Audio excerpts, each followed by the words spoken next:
politics served with a drink. Breaking headlines you might miss, wrapped in an ironic twist. Playful fun at all the wines. Hey everyone, it is the 26th. It is a Monday and we have all survived.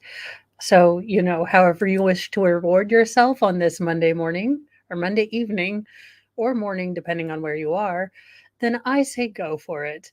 Thank you, Wolfram, for doing your modly mod stuff. Good evening, Heidi and Audio Coffee.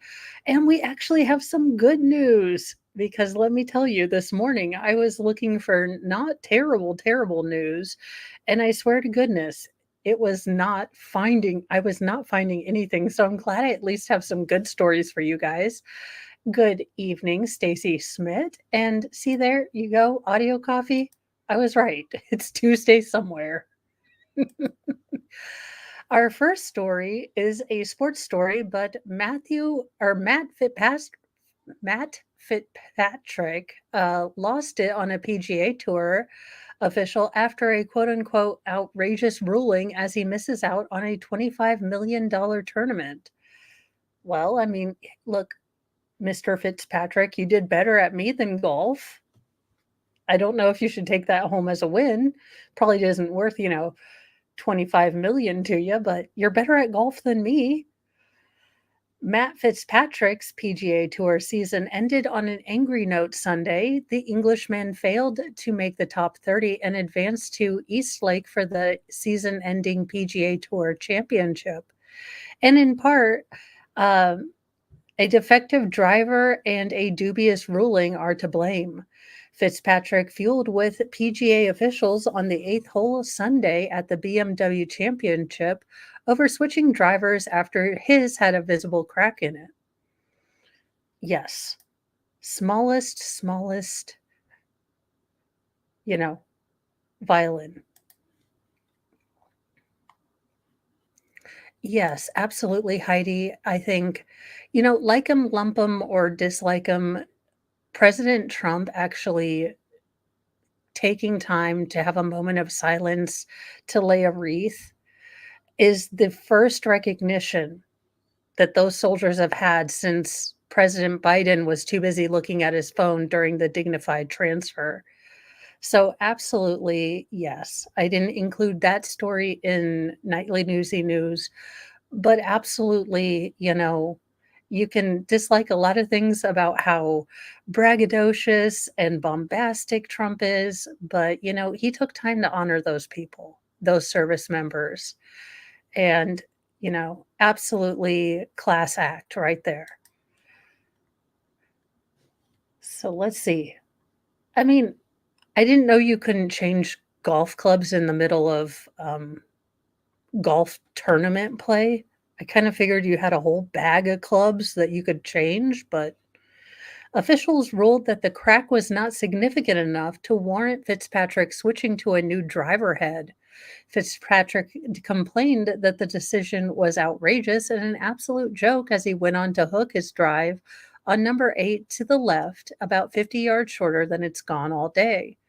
In our assessment, not only with the first official, but also a couple of others, including myself, that threshold of being significantly damaged was not met. PGA Tour chief referee Stephen Cox said, according to Golf Digest, although there was a small crack in the face, there was no separation in the metals, and on that basis, the threshold was not met. So his only choice in that case was to continue using that club. Now, if that club were to get worse, then we obviously would continue to reassess. And at that point, he might have been able to take out another one. Oh, I didn't even know this was a thing. I'm going to be real honest with you, Audio Coffee. It would never have occurred to me to check my clubs to make sure they were in good working order. Oh no, Heidi, I was actually touched, and as someone who sees the irreverence and dark humor in everything, I was actually kind of touched by what President Trump or former President Trump did. And, it was nice to finally have those service members recognized by some sort of official. because we, haven't failed to remember, again, however you may feel about this, the current administration has never failed to remember George Floyd's both birthday and death anniversary, but couldn't happen to remember those 13 service members. And that's always really ticked me off. Good evening, Roland Arthur. So let's see here. Kevin Kisner, who was on call for the PGA Tour Live, slammed the rule as terrible. I guarantee you he hit that to prove a point, Kisner said after Fitzpatrick's wayward drive on hole 8. The top 30 on the money list advanced from the BMW Championships, which is held at Castle Pines Golf Club in Colorado, to the Tour Championship after birdieing at least 3 holes. Okay, is birdieing when you get it in hole in 2? Look, I don't. Who knows? Great, Mo. Pick a sport you know nothing about as your first story. Good job.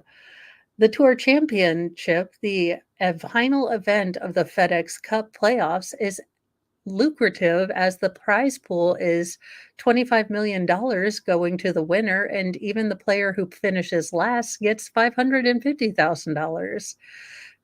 Fitzpatrick bogeyed on 8 and doubled on 10 before rebounding in the stretch, although not enough to make the cut. Fitzpatrick was tied for 28th in the BMW and 40th overall on the money list. You're going to have bad days. I didn't know that golf equipment could fail, but see, we all learn new things on Mondays.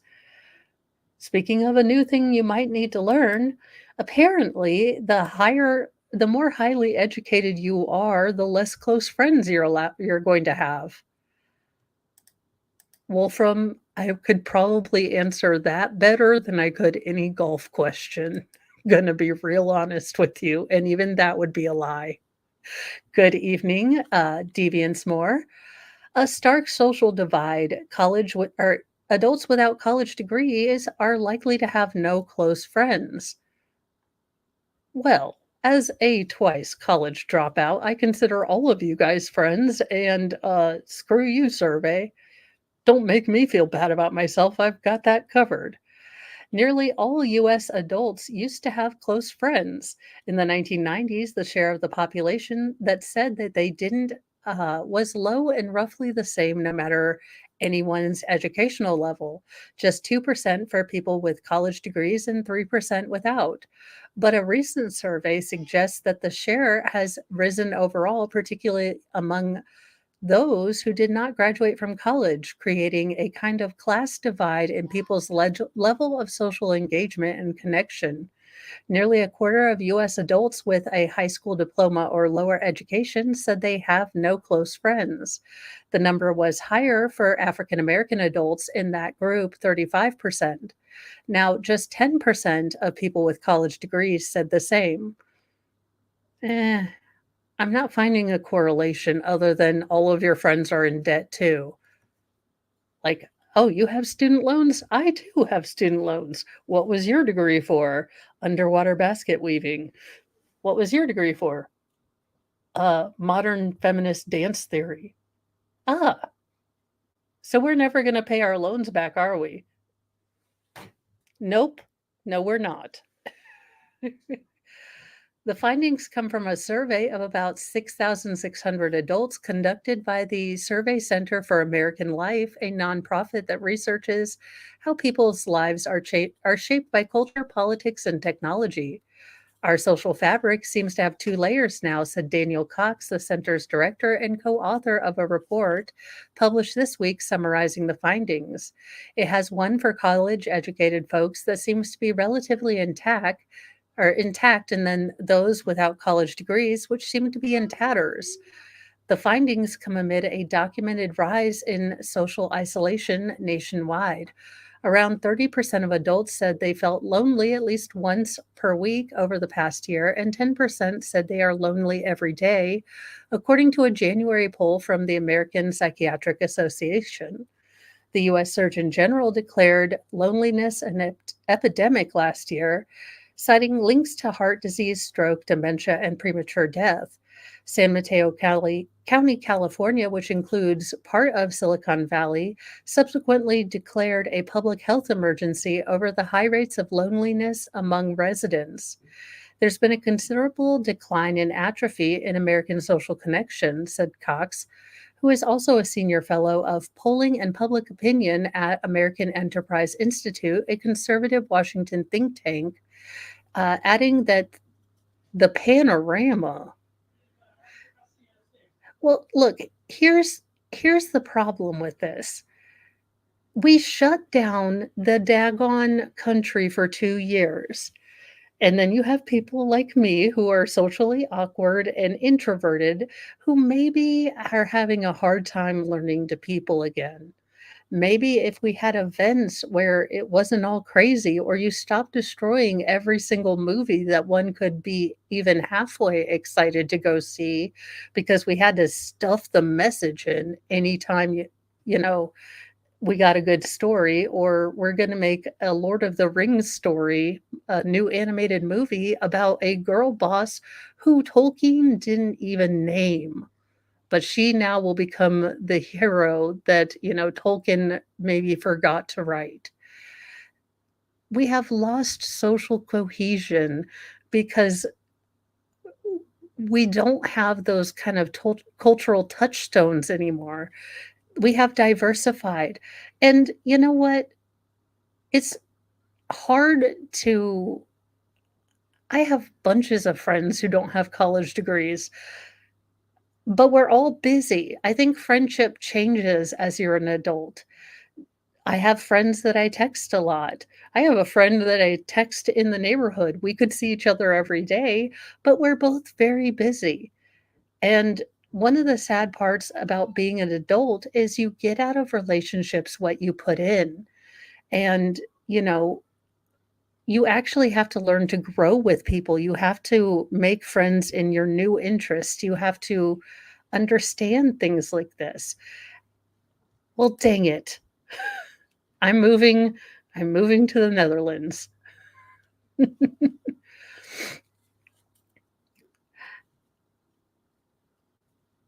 And, sometimes it's hard to be the one to break the ice when you've gone a long time and you haven't talked because, you know, it's the truth. You don't wanna sound like an a-hole. "I'm sorry I got really busy with my life and everything else kind of fell to the wayside. I feel bad about that, and I would like to work on our connection again." And that's not a great thing to have to say to someone who is used to be your best friend or, used to be a close friend. It's Well, deviants, believe me, sometimes I'm like, "Mo, what are you even babbling about?" Uh, but definitely so I will give you guys possibly the only advice I can as a recovering introvert who is trying to be more okay with people. I say it at most of the end of my shows, but compliments. Compliments are the best way that I find that I can get myself to kind of people in a way that is comfortable to me, but I also don't have to worry about, like, the random stuff that generally jumps filterless out of my mouth, which can be off-putting to people, I understand that.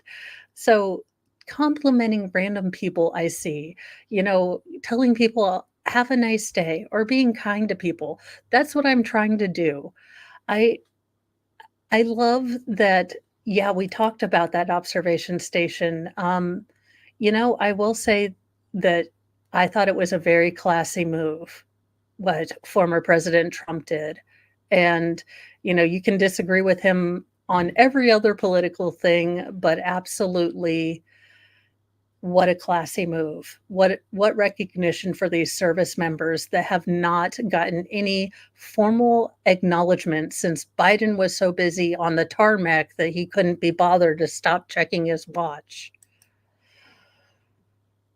Oh, yes, I'm still big, hot, mad about that. You have no idea. That was the most there have been very few days where I have been full black pill, you know, accelerationist, but that day when President Biden couldn't stop watching his watch, I was about done. Have fun, stay hydrated. Uh, yeah, have a nice day, but still get off my lawn, and you're not getting your frisbee back. In another case that is probably gonna be a big one and we should probably keep an eye on, a PhD student is accused of unaliving her friend's newborn baby and could face the death penalty if convicted. I feel like this is going to be a story that is going to be all over court TV fairly soon. You have a fairly attractive, defendant, and you have an unthinkable crime, allegedly.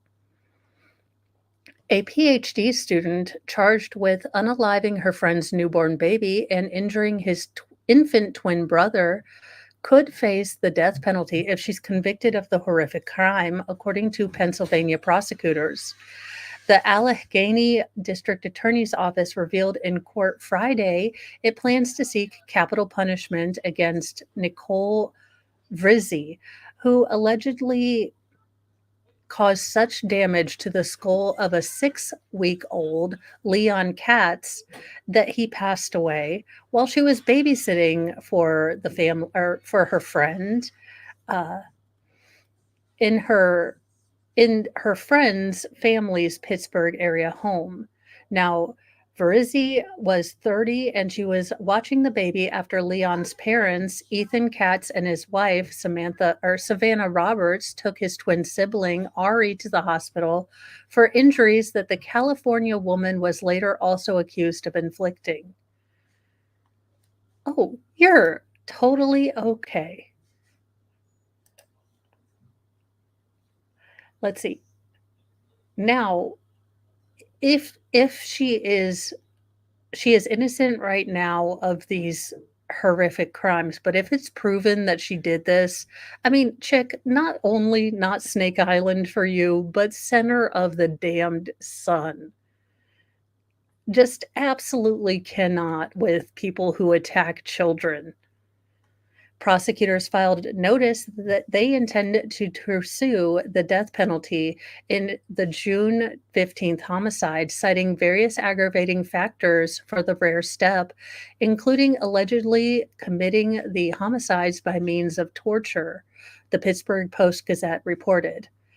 Vrizzi claimed that Leon tumbled from his bouncer chair when she stepped away, but doctors found that the injuries were not consistent with falling out of a bouncy chair. These were consistent. Okay, we're going to be real here, but when Mr. Moe brought our oldest son home, so this was his first baby, he had adopted his daughter from his first marriage when she was, 7, or 6, he put him on the bed and, well, he didn't realize that newborns are rolly, and so, yes, our firstborn son on his first day home with my husband fell. That is no, that you don't get brain swelling and brain bleeds and eye bleeds and retinas detached from falling off of a bouncy seat, you heifer. The county's medical examiner ruled Leon's cause of death was blunt force trauma to the head. A head CT scan showed Leon suffered severe skull fractures to the left side of his head, along with multiple brain bleeds. She's facing charges of homicide, aggravated assault, and child endangerment.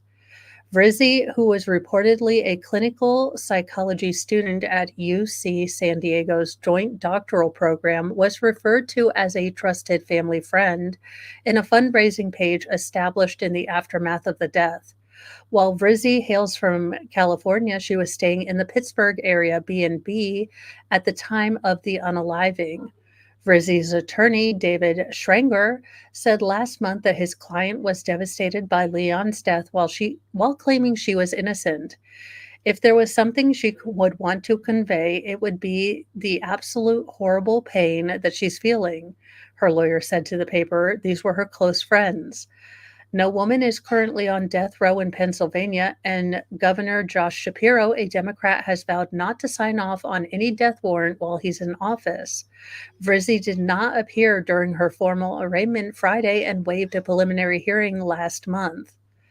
Just my heart goes out to this family.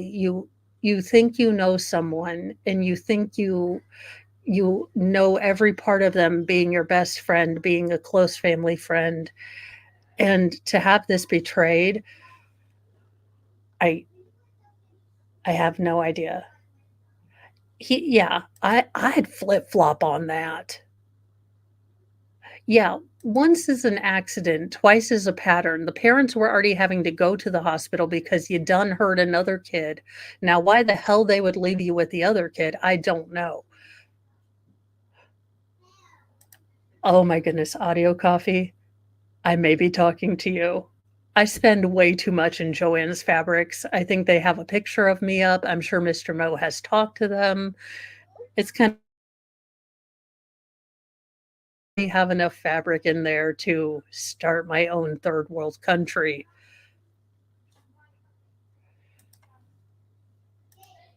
Where is Valhalla when you need him? LA confiscated his goats and he went to war with Animal Service to get them back. It's California, Valhalla. In the hills of Elysian Heights, among the blonde weeds, and a quintet of goats graze lazily, munching on what seems to be anything in their path. It's a pastoral scene in the middle of the city. The Elysian Heights hills are some of the steepest in Los Angeles, with roads with up to 32% grades, and they are perfect for mountain-loving goats. But recently, this idyllic overlook became a scene of drama and chaos, with two of the goats snatched off the hills by authorities who claim their owner was allowing the aggressive animals to roam untethered near residences, breaking the law. The sudden seizure led to a flurry of legal filings as the owner, Dale Wilcox, struggled to repatriate his animals before they were put up for adoption by the city Department of Animal Services. Parts of his story were first reported by Eastsider LA. Even as Wilcox sued the city over what he saw as goat napping spurred on by unhappy neighbors, city officials clapped back with a restraining order. Wilcox was accused of shoving a Department of Animal Services worker and trying to storm a shelter to regain custody of his expropriated goats. He denies the allegation. I'm feeling at war, Wilcox said. Although Wilcox said he had good interactions with Animal Services in the past, he feels the bad apples, the two officers who took away his goats, are out to get him.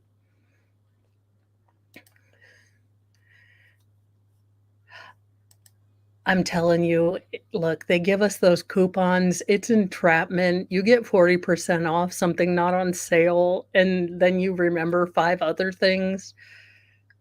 Yeah, I'm not allowed to go to Joann's.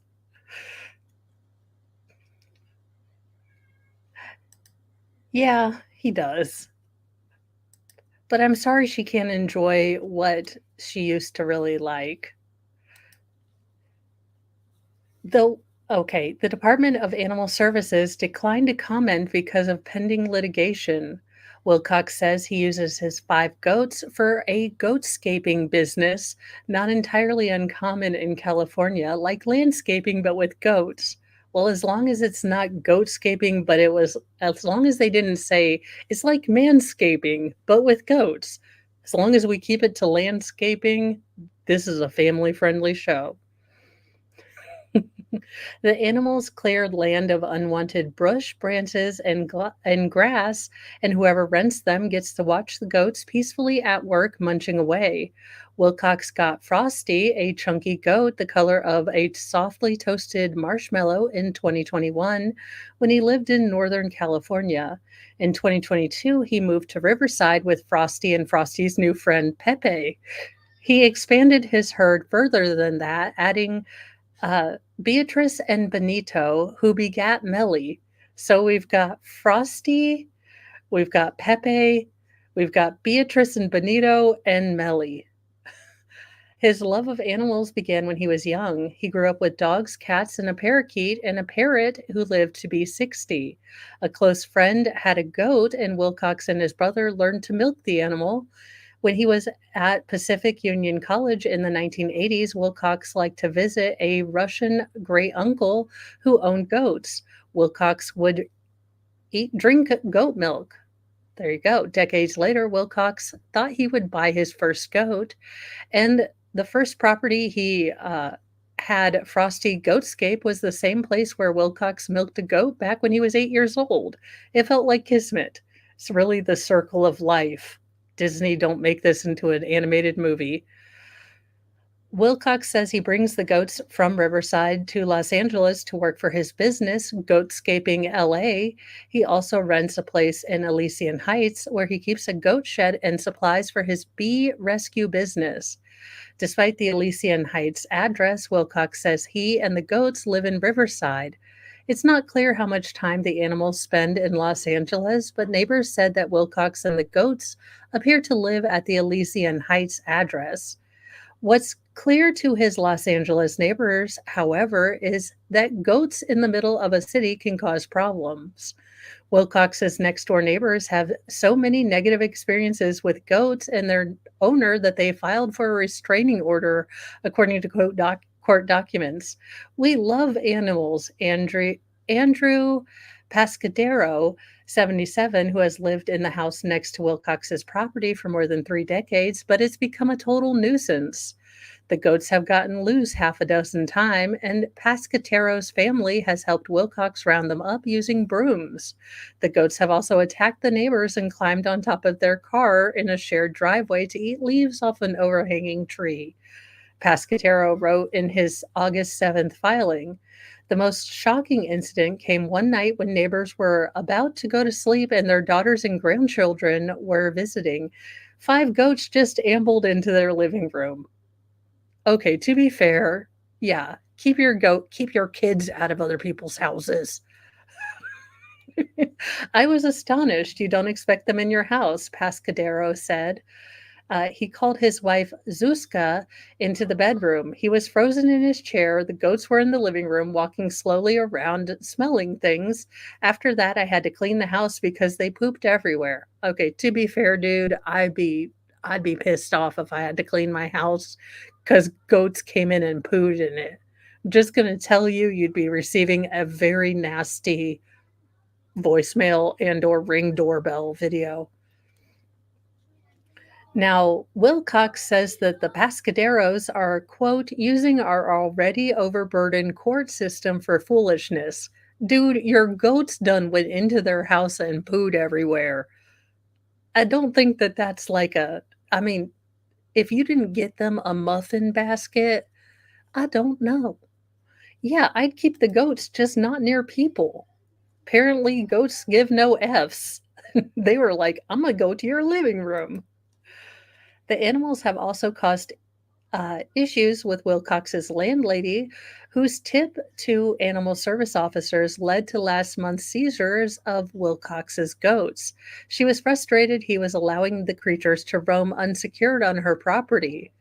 The goats were on the job July 31st on North Alvarado Street in Elysian Heights, clearing bush from a resident's property when the officers arrived around 11 a.m. The steep hillside lot belongs to Tino Schrader, who told the Times he's happy to have the goats graze on his property, and the local kids and residents love the animals. And it's just a block away from the property that Wilcox rents on Alvarado. I observed 3 goats chained and 2 or 3 free roaming goats on an empty, unenclosed hillside lot. There was nothing to prevent the goats from wandering beyond. Control Officer Eduardo Aniana in a court declaration. Not only were the goats untethered, the officer wrote, but they also lacked water or shade on a hot day. Wilcox has denied that any of the 5 goats were untethered on the hill that day. Video reviewed by the Times appears to show the goats connected to ropes on the hill as they were, or the day they were impounded, and video also shows buckets of water and shady areas for the animals. What? A police officer lying in his official report? Well, I mean, okay, sir, this could be the reason your neighbors don't like you. Let's give you one photographic evidence. Yeah, I know that's your car because you have a bee rescue, but not everyone likes goats just hanging out on their, car hood. There you go.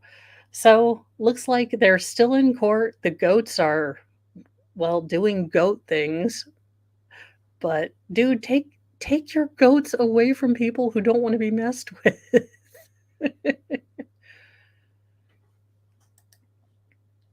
A record-breaking 102-year-old skydiver shares secrets to longevity. Don't forget to party. I'll remember that. This 102-year-old daredevil is taking birthdays to new heights. Manette Bale from Suffolk, England, celebrated another year of life well lived by jumping out of a plane and raising over £10,000 for her favorite charities throughout the UK. Oh, she looks so sweet. And she's like, I'm going to kick ass. I love old women doing fun things that I'm still not going to do when I'm old. Bailey, a former World War II cadet with the Women's Royal Naval Service, is no stranger to taking risks. On her 100th birthday, she raced a Ferrari at the official track of the British Grand Prix, reaching 130 miles per hour. You must always look for something new, she told reporters on Sunday while gathering for her high-flying feat. I was once married to a paratrooper, but have never done a skydive myself. She decided that skydiving would be her next big move when a friend shared that her 85-year-old father had recently completed his first jump. Well, if an 85-year-old man can do it, so can I, Bailey said. Bailey told BBC Radio Suffolk she was grateful to be in such good shape for her age. I've been so lucky to be fit and well that I've got to do something, and that's really the back of it, she said. I can't just waste it. Other people are crippled with arthritis, and I'm not. A large crowd of friends, family, and spectators gathered at an airfield in Benhall Green, which Bailey has called home for 3 decades, to watch the grandmother sail the blue sky. I love it. Again, I'm never ever doing this. I don't care how old I get, but Grambo for the win. Absolutely. When the door opened, I thought, there's nothing more I can do or say, just jump, she told Sky News after the stunt. Well, I suppose I jumped, she continued. I remember my legs going out and it's kind of a blur. I shut my eyes. We seemed to travel at a very fast speed. Aside from her altruistic achievement, Bailey also took Britain's record for the oldest skydiver in history, a title previously held by a Devon resident, Vernon Hayes, at 101 years, 38 days old in May 2017, according to The Guardian. Bailey's jump was met with wishes from Prince William, who wrote, Catherine and I hear you'll be marking your 102nd birthday next week with a parachute jump. Knowing you celebrated your 100th birthday by racing a Ferrari around Silverstones, we're not surprised.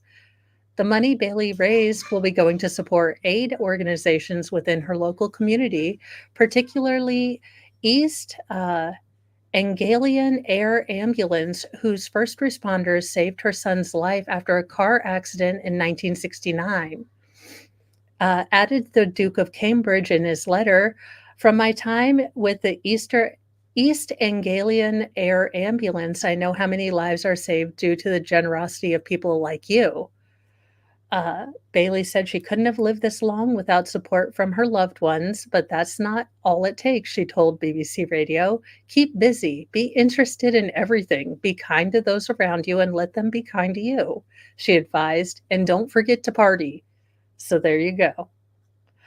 Oh, that'll be so fun, Heidi. Yeah, like I tell every single person, like, I will keep my behind on the ground. Oh, audio coffee, have you met me? Of course I'm adding letters and not pronouncing anything. In another good story, see, they came out with all of these really good, heartwarming, human, like, kindness stories after this morning of decapitation, like, death sentence, terribleness, fire, brimstone. I was just like, this morning was a rough one. I'm not gonna lie to you guys because I was like, there are no good stories.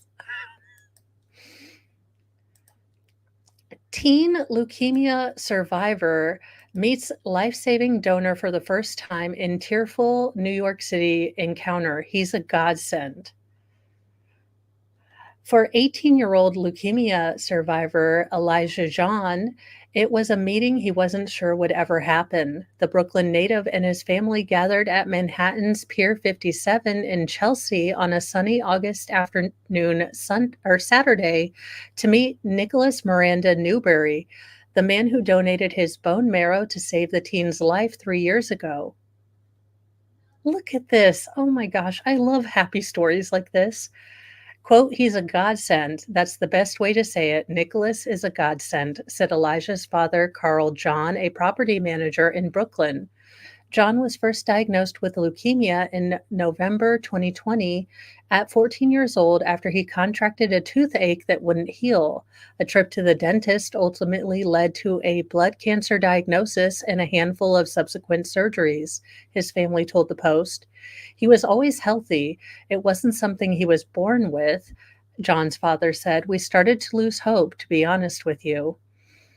The first 4 months, the chemo didn't take, said John's mother, Queen's pharmacy technician Sean Tucker. "It was one of the scariest moments that I've ever in my life endured. And watching Elijah going through chemo, losing his hair, and being sick, I just kept praying. I feel like it was just me being stuck in a room for months at a time," John said of the chemotherapy process. "I didn't let it affect me, but eventually I started missing my friends. I ghosted the whole world. I didn't talk to anyone. I didn't want anyone to feel bad for me." According to the family, John's hair and teeth fell out after their son began chemotherapy, all before Miranda Newberry was identified as a match and gave John a second chance at life. I love these kind of stories. Miranda Newberry, 25, a self-described world traveler who lives in Chicago, first signed up to donate blood or bone marrow at 18 after seeing an ad on social media for DKMS, the storied blood cancer research nonprofit. He first did a cheek swab, which he mailed to the organization. It was 4 years later that Miranda Newberry, who has also been a plasma donor for the last 2 years, was contacted by DKMS and informed that he was a match for John. The bone marrow transplant, it was difficult, but I was able to get through the whole process, and I believe that by doing that, I was able to save a person's life, the donor told the Post. "I would honestly do it again. I've just always been a person who wants to be able to help people like that," he added. Shortly before 5 p.m. on Saturday, as John anxiously strode across the rooftop, he caught his first glimpse of the man who saved his life. A huge smile spread across his face, and he embraced Miranda Newberry in a minutes-long hug.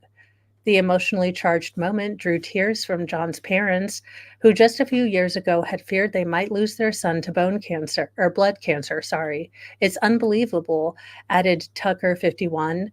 "There's no word that I could even put into this moment right now. I didn't think this day would have happened. I could not wait to meet Nicholas." The teen presented Miranda Newberry with a plaque on Saturday expressing his gratitude, which read in full, "Nicholas, taking a moment to thank you from the bottom of my marrow to me. Your selfless act has given me a new lease on life, and I'm beyond grateful. Your kindness and willingness to help a stranger in need is truly inspiring. Because of you, I have a chance to look forward to a healthier future. Thank you for being my hero. You're a lifesaver. Oh, my heart. Look, it's smoky in here. I am not tearing up. It is smoky. The meeting comes as John embarks on a new phase in his life. The 18-year-old cancer survivor and aspiring engineer begins college at New York City College of Technology in Brooklyn next week. Miranda Newberry is celebrating a new chapter as well, having recently celebrated his 6-month wedding anniversary.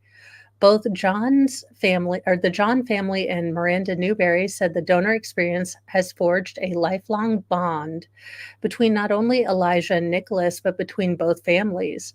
John's family now celebrates the anniversary of the bone marrow transplant to mark Brooklyn teen's new birth. Elijah and Nick, it's a wonderful story, but unfortunately, that doesn't happen often because not enough people are registered.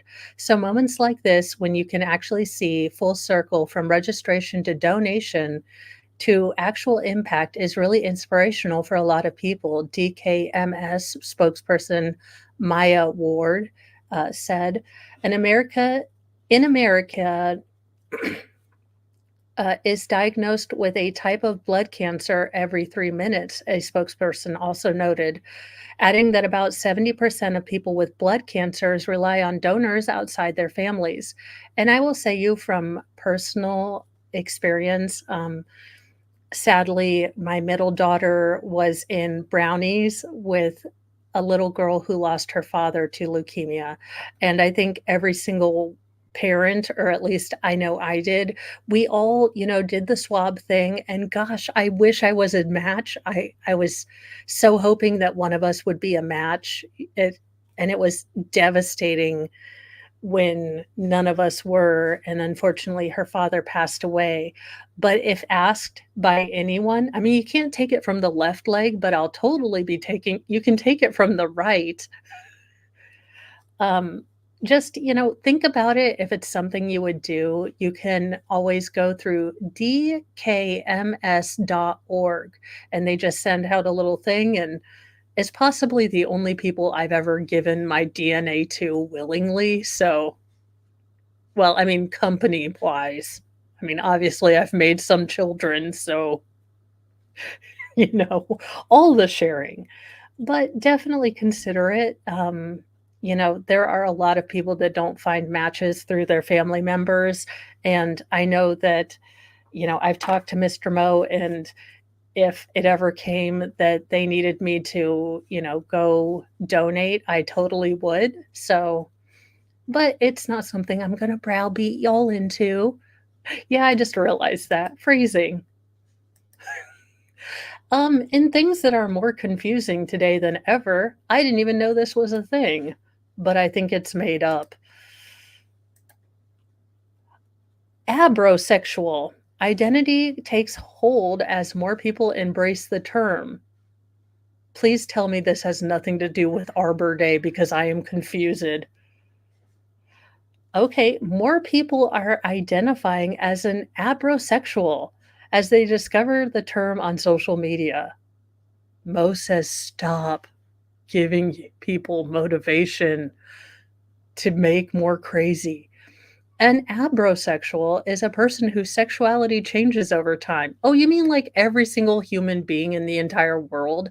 I am no longer attracted to the same people that I'm attracted to at, the age, you know, of 13. I had a big crush on Alex Trebek. Well, I no longer fantasize about him. So, oh, for the love of God. You know what? You're all beautiful, special butterflies. Stop making up words, although I like making up words. A person may be attracted to different genders at different times of their lives or have varying levels of sexual attraction. Again, stop making up words for things that are just human, like the human condition. Emma Flint discovered her community thanks to social media. That's your first problem. For the love of y'all, this is just you like who you like, and your ability to like someone can change as you get older and get more annoyed at humanity. I swear to goodness. Stop making new things up. Stop it. We're gonna have so many different flags with all different stripedy things, and I'm not gonna know what any of them mean, and then I'm gonna get thrown into a re-smartification camp because I'm not, kind about abrosexuals. And I'll be like, "You mean just humans who change their mind? How dare you? You're not giving me my respect. I didn't make up abrosexual. What do you want from me?" 'Cause I'd have made it sound really, really dumb. In a continuation to a story that we've covered for a while, and eventually I do want to cover this case because it is absolutely heartbreaking and such a flaming dumpster fire of a case. Not so much in, you know, terrible things happened, but in you actually thought you were gonna get $500,000 to unalive some random person from a random person you heard on the internets. Okay. Premeditated contract killing. Suspect who thought he was being paid $500,000 in catfish murder sentenced to decades in prison. An Alaska judge sentenced a 24-year-old man to 40 years in prison with 10 suspended for his role in the murder for hire killing of a woman set up by a catfisher living in his grandmother's basement. Caleb Allen Russell Leland pled guilty in November to second-degree murder in the death of Cynthia Hoffman, who was bound in duct tape and unalived near a waterfall just north of Anchorage, Alaska in 2019. Leland was one of 6 people, most of whom were teenagers at the time, to be charged in the plot. Though 2 were processed through the juvenile courts, Darren Schillmiller, 26, posed online as a man named Tyler, offering Denali Dakota Sky Bremer $9 million to kidnap and unalive her friend Hoffman and send photographic proof. So, if you guys remember, the catfisher was from my hometown or my neck of the woods, so Indiana. And basically, he and Denali were talking to each other. And Denali was dumb enough to believe that he was a millionaire, uh, you know, willing to pay money for snuff films and even grosser films, if you catch my drift. PDF file, if you will. All right. So Denali has been friends with Cynthia Hoffman for several years. Cynthia Hoffman was a lovely young woman. She's in the blue cardigan. She had some special needs, some learning disabilities, and was maybe a little more naive to people using her for terrible things. So when Denali told her other little, degenerate 6 friends that Tyler was gonna pay her all this money to snuff out someone, they all went with the plan, and they all picked, unfortunately, the sweet, kind, trusting Cynthia because Cynthia wouldn't question why they were going to this remote place, why, she needed to get duct tape on and things like that. So just absolutely heartbreaking and awful. Now, in a plot twist for M. Night Shyamalama, in actuality, Tyler was a broke, unemployed Indiana resident living in his grandparents' basement. He pled guilty to 1 count of solicitation to commit murder in the first degree, also taking a federal charge for conspiracy to produce grossness with children, asking Bremer to make this child grossness material. A judge previously sentenced him to 99 years in prison with the possibility of parole after 45. Bremer pled guilty to one count of murder in the first degree, and the judge sentenced her in February to the maximum term of 99 years with no suspended times. Prosecutors said Leland, enticed by the allure of $500,000, gave Bremer and a then 16-year-old Caden McIntosh the car that they used to trick Hoffman into taking a trip to, oh, these are three words I have no idea. Matanuska Setsna Borough in Chiquita? Look, a place in Alaska. On June 2nd, 2019, then going through a hike to Thunderbird Falls. There, Bremer bound Hoffman with duct tape, all while taking photographic proof for her perceived benefactor. Let's see here. Uh, As previously reported by Law and Crime, authorities first arrested McIntosh in connection with Hoffman's death.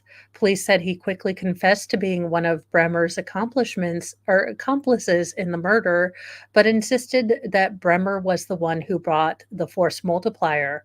Quote, the three of them agreed to duct tape each other and take photographs, Anchorage police wrote in a probable cause affidavit following their interview with McIntosh. Hoffman was bound by her ankles and wrists with duct tapes. She also had gray duct tape placed over her mouth. However, Hoffman started to panic. They removed the duct tape from her mouth and hands. Hoffman began to tell them that she was going to call the police and tell them that they had kidnapped her, and he alleges that she was going to say that they SA'd her. McIntosh said that he, quote unquote, blacked out, but remembered shooting Hoffman and tossing her in the river. He is slated to be sentenced in November. Prosecutors had asked for the maximum term of imprisonment, with 75 years and 25 being suspended for Leland, while his attorneys asked for 35 years and 10 suspended. At Friday's sentencing, prosecutors said Leland was just as culpable as his co-defendants. He gave that assistance knowing what was going to happen, Assistant District Attorney Patrick McKay said, according to NBC affiliate KTUU. The court has already found this was a premeditated contract killing. And sadly, and just a cruel post note or postscript, Hoffman's father unfortunately passed away in a motorcycle accident on June 2nd, the fifth anniversary of his daughter's death. Um, the father was big into riding motorcycles, and every year on the anniversary, they would have a motorcycle ride uh, to celebrate, his daughter, but also to remind people that a life was taken and justice was still, grinding its mill slowly but relentlessly. Quote, my niece's life had been taken. Her father followed 5 years later, and on that same day, laid his bike down, her uncle Robert Hoffman said, according to KTTU. Now he's with her, but he died of a broken heart. We're here to see this through. This is a tragedy. No matter what part you play in a crime, you are just as responsible as the one who committed it the most. Leland apologized to the Hoffman family, reportedly saying, I cannot go back in time. I cannot change things in the past, but I really wish I did. None of this would have happened. So absolutely sad. And I covered the story of the father passing away, and I will say that father was a true honey badger. And it is absolutely a badge of honor, the way that this father fought for his daughter to get justice. I mean, this man was, you know, give no Fs, pull no punches, tell you what he thought, kind of the good home country people that I love and live with all the time. It might not be the prettiest words, and he might throw a couple, curses in there, but he stood for what he stood for, and he stood for his family. And it was just sad to read that he had passed away too.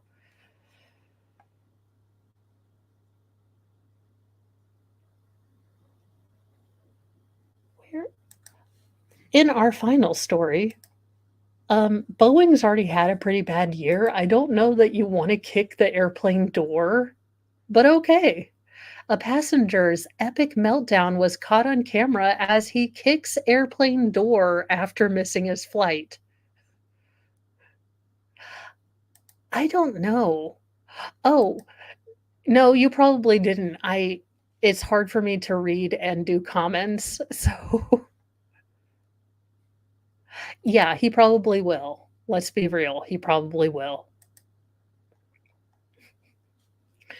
Yeah, it's been doing that a lot for people. I don't know why. You would think it should automatically go to live chat, but that would be smart and logical.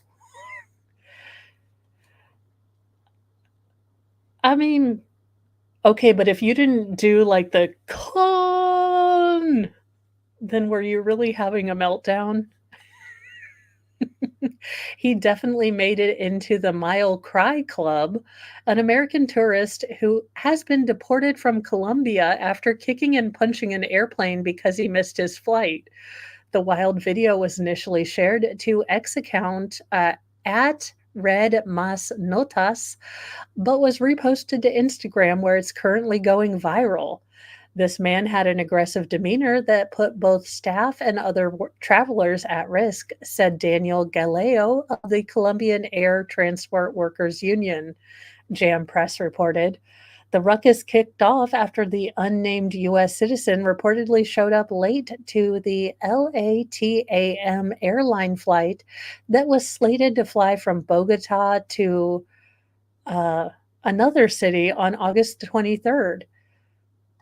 I mean, look, let's make the road trip great again. The traveler had reportedly arrived at the gate after closing, whereupon crew members denied him entry. However, instead of complying, the bozo bypassed the cordon and attempted to board the plane. When he couldn't get on the plane, he chose to breach flight security, Gallo recalled. Upon finding that the aircraft door was closed, the irate flyer threw a tantrum for the ages. Uh, in the accompanying 3-minute Instagram video filmed by a passenger aboard the plane, the man child is seen kicking the airplane door in desperation.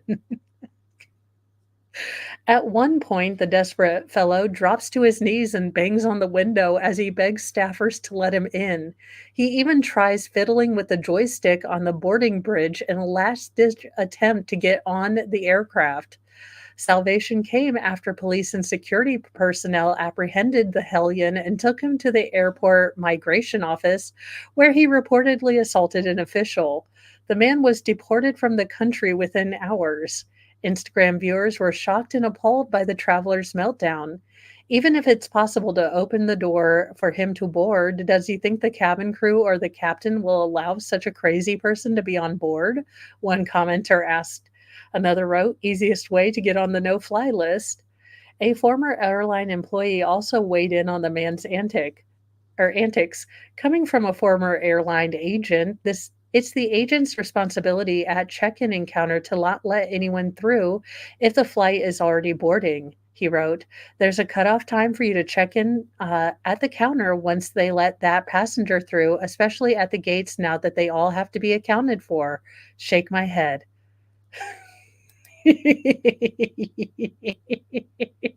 Yes, that is probably it was in fact William Shatner. Plot twist, it's William Shatner's grandson. Well, there you go, guys. We got some better news. I love it. Uh, I guess we've got a new sexuality, so well, that's another day that ends in Y in 2024. But we also had some good stories, and we had a man who got goats confiscated in LA, which I feel like I'm going to be sending to Valhalla. So, anytime we can talk about goats and good stories, I am here. I will probably be recording tomorrow mornings with Mo. So there will still be mornings with Mo. It will just be recorded and going up at 8 because unfortunately I get to do an IEP meeting and then I go straight to my hair appointment. I am now suddenly nervous that I am sure she'll do fine, but I she's a new hairstylist, and I know I say it's just hair, and I have a bunch of wigs, so it's not like, if anything should happen to this glorious random amalgamation of reds that I have right now, it's not a big deal, but it's still like, "Oh my gosh, I'm gonna let someone else do my hair." I'm okay if I screw up my hair. I have a I have a big issue when you're supposed to be a professional and you don't look, I get you're not a wizard. Like, I'm not asking you to make me look like Kate Beckinsale, although if you have those magical powers, hook a sister up. But, I just don't wanna hate it. Because my face doesn't lie as well as you would think.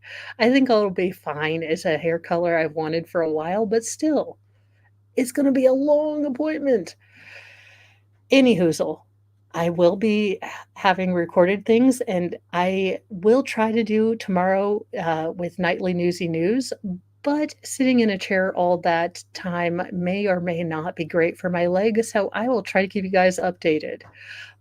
I am going purple, red and purple, my favorite colors.